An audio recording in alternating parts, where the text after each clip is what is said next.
She looked at me with a quiet urgency and said, "This stays between us." I smiled and whispered back, "Where else could it go?" That's how an ordinary favor turned into the one secret I'll never forget. It was one of those soft spring evenings when the air smelled faintly of jasmine and damp earth, and the sun was already folding itself behind the trees. I was locking up my small gate when I saw her, my neighbor from across the street, struggling with 2 grocery bags that looked heavier than they should have been. She was in her early 40s, chestnut hair gathered in a loose knot, a few strands escaping to frame her face. There was a tired kindness in her eyes, the sort of look you only notice when someone has been carrying more than just groceries for a while. "Need a hand?" I called, already stepping off the curb. She gave me a quick, grateful smile, the kind that didn't reach her eyes entirely but still warmed the space between us. "That would be wonderful, thank you."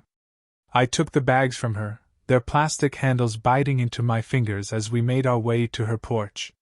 The wooden steps creaked as I climbed them, the smell of fresh bread and detergent drifting out from the slightly open door. She set down her keys on the railing and brushed a loose strand of hair behind her ear.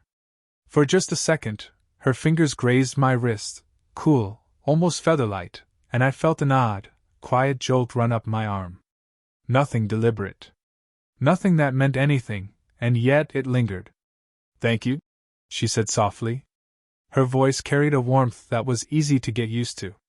"My husband's away for a few days, and I overestimated my own strength." I glanced at the ring on her hand as she reached for the bags, a small glint of gold catching the porch light. It was a reminder, a boundary line, subtle but clear. Still, there was something about the way she lingered after the groceries were set down. The silence between us wasn't uncomfortable. It was suspended, like the quiet before rain. "You always seem to be around at the right time," she added with a light laugh, tucking that same stray strand of hair again, almost nervously this time. I shrugged, trying to play it casual, though I was suddenly aware of how close we were standing. "Just lucky timing, I guess." The porch light flickered, briefly dimming the space around us.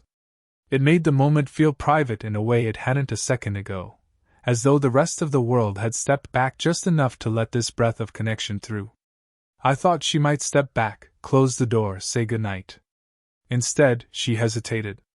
"Well, I shouldn't keep you," she finally said, but her voice was softer now, almost reluctant. "Thank you again."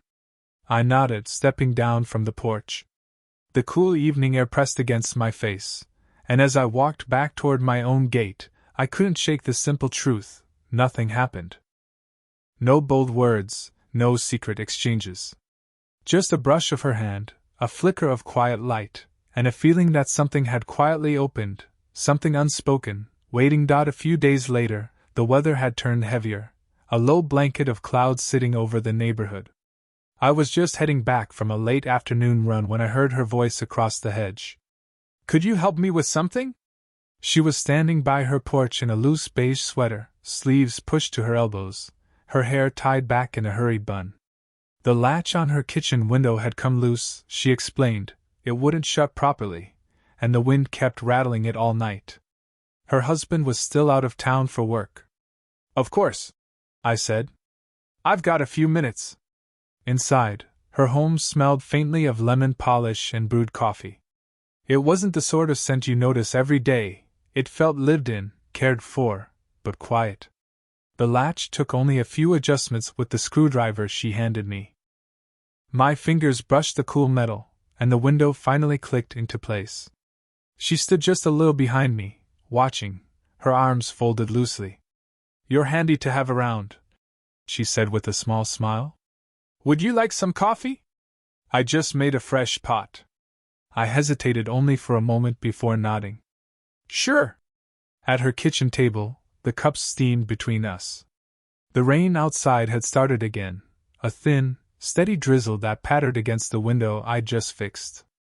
She stirred her cup slowly, not looking at me at first, then said something that hung in the air longer than it should have.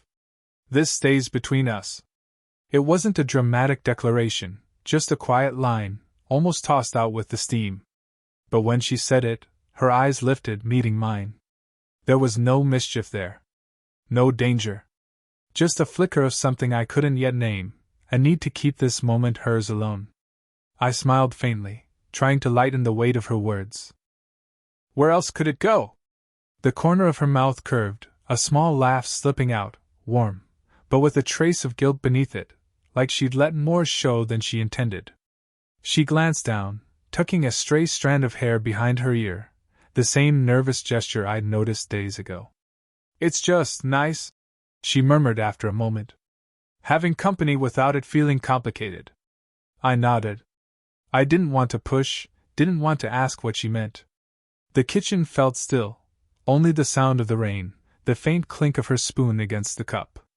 Her fingertips brushed mine briefly as she passed me the sugar.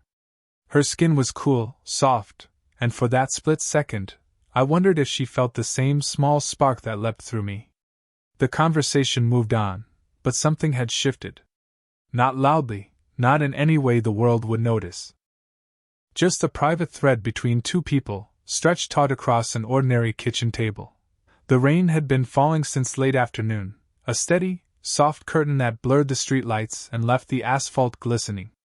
I was halfway through a book when a soft knock came at my door. When I opened it, she was there, a slim parcel in her hands wrapped in damp cardboard. This came to our house by mistake, she said, her voice just loud enough to carry over the rain. Thought I'd bring it over before it got soaked. I took the parcel, feeling the dampness on my fingers. Thanks. You didn't have to come out in this. She shrugged lightly, drawing the edges of her shawl tighter around her shoulders. It was a muted gray, soft wool that clung to her collarbones, making her seem almost fragile against the wet night. Honestly, she said with a faint smile, I think I needed the excuse to get out for a bit. The house feels quiet. Her words lingered. The rain whispered on the street between us. You could come in for a minute, I offered, though I already knew she probably wouldn't. She glanced past me into a hallway, not suspiciously, not nervously, just a glance that measured the moment. I shouldn't. I only meant to drop it off. I stepped aside anyway, leaning lightly on the doorframe. At least let the rain ease up a little. And so she stayed. Not quite inside, not quite leaving. We stood there in the space between my door and the night, the smell of rain-soaked soil rising from the garden. For a while, we talked about nothing important, the neighbor's barking dog, a tree branch that might need trimming. But then, the conversation shifted, almost by accident. It's strange, she said softly, how a house can feel emptier than it really is. I looked at her then, really looked. There was no sadness in her face exactly, more like a quiet tiredness, the kind that comes from being needed everywhere except where it matters. You miss him? I asked gently, though I wasn't sure if I wanted the answer. She smiled faintly at the question, her eyes lowering. I miss how it used to feel. That's different. The rain picked up, tapping against the roof. A thin breeze found its way in, carrying the scent of wet leaves. You should get going before it gets heavier, she said finally, but her hand lingered on the doorframe, just beside mine. Close enough that I could feel the faint warmth radiating from her skin. I nodded slowly, stepping back. Good night. Good night, she echoed, pulling her shawl tighter once more. I closed the door gently after her, the soft thud sounding louder than it should have in the quiet house. The parcel sat on the table, unopened, and yet, it wasn't the delivery I kept thinking about. It was the space we'd shared for those few suspended minutes, either inside nor out, both aware of the rain and of something far more delicate pressing at the edges of restraint. The weekend brought a burst of rare sunshine. The neighborhood was alive with small talk and clinking glasses, everyone gathering in the lane's garden for a casual barbecue. I hadn't planned to stay long, just enough to be polite. But when I saw her across the yard, arranging plates on the table, I felt something shift in my chest, quiet and unspoken. She was wearing a simple navy dress that caught the light with every movement. Her hair was loose this time, brushing her shoulders as she leaned forward to pour lemonade into a jug. From across the lawn, she caught my glance, not a long stare, not obvious, but long enough. Her lips curved in the faintest of smiles, one only I seemed to notice. Her husband was there, talking animatedly with another neighbor, a glass of something strong in his hand. He looked content, distracted, anchored in the crowd. She, on the other hand, seemed to drift between conversations, present yet somewhere else entirely. I found myself near the drinks table just as she came over with a tray of glasses. Our hands met over the same glass, hers cool, mine warm from the sun. A fleeting touch, accidental in appearance, but the moment stretched longer than it should have. I murmured a thanks, and she gave the smallest nod before moving on, as if nothing had happened. But the world around us didn't quite feel the same after that. It was as though the air carried a quiet static, a shared knowledge hidden in plain sight. Later, as the evening softened and people began gathering their plates, she passed behind me carrying a stack of napkins. Her shoulder brushed mine, lightly, deliberately, or maybe just because the space was too narrow. Either way, it left a warmth on my sleeve that lingered far longer than it should have. I caught her once more from the corner of my eye as she laughed at something someone said. Her head tilted back just slightly, exposing the line of her neck to the golden slant of the late sun. And for a heartbeat, I wondered if anyone else noticed the small, lingering distance in her gaze, as though she was laughing here, but her thoughts were somewhere closer to me. I didn't speak to her again that evening. There wasn't a need to. The exchange had already happened, wordless, woven into the ordinary gestures of a neighborhood get-together. And yet, when I left with a polite wave, I could still feel the quiet thrum beneath my skin, the subtle reminder that sometimes the most charged moments are the ones no one else sees. It was late evening when I saw her again. The neighborhood had gone still, the last porch lights flickering out one by one. I had been sitting on my own porch steps, a mug of lukewarm tea in hand, just letting the night stretch out a little longer than it needed to. I heard her gate click open before I saw her. She stepped out into the pale light, a soft cardigan draped over her shoulders, hair loose in a way that made her seem years younger. In her hands, 2 cups of tea steamed faintly against the cool night air. "Couldn't sleep?" she asked, her voice quiet enough to belong to the hour. "Something like that," I replied, offering a faint smile. She crossed the narrow space between our houses and sat beside me without waiting for an invitation. The wooden step dipped slightly beneath her weight, our shoulders almost, but not quite, touching. She handed me one of the cups. The steam carried the scent of chamomile, calming, simple. For a while, we didn't speak. The night was full of small sounds, crickets in the grass, a far-off hum of traffic, the faint rustle of leaves in the breeze. Her presence beside me felt unhurried, but not casual. It was the kind of quiet that asks to be trusted. Eventually, she spoke. "Do you ever feel like life moves around you, but not through you?" I glanced at her. The way she stared into her tea, her fingers wrapped tightly around the cup, told me more than her words did. "Sometimes," I said. "Lately, I've been trying to figure out what I'm supposed to be building. Everything feels like it's in pieces, waiting for me to decide what shape it should take." She let out a soft, almost bitter laugh. "At least you still feel like you can shape it." Her eyes lifted to meet mine then, a quiet, steady gaze that held more weariness than I'd ever seen in her before. "Sometimes I feel invisible in my own house. Everyone has somewhere to be, something to do, and I'm just the space between it all." I didn't know what to say at first.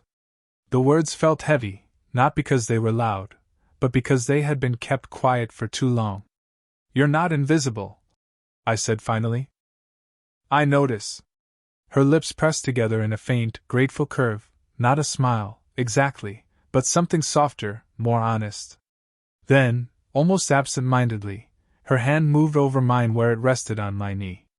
It wasn't bold. Just the gentle weight of her fingers, cool from the night, staying there a moment too long to be meaningless. "Sometimes it's easier to talk to you than to anyone else," she murmured. We stayed like that for a while, the tea cooling between us, her hand still resting lightly against mine. The night didn't feel heavy anymore. It felt suspended. Like the world had narrowed down to the soft brush of skin and the quiet comfort of being seen. The storm rolled in quickly that night, swallowing the street in sheets of rain and sudden bursts of wind. Power lines flickered once, twice, then the neighborhood fell into a heavy, humming darkness. I stepped out onto my porch with a flashlight, the beam cutting across the rain.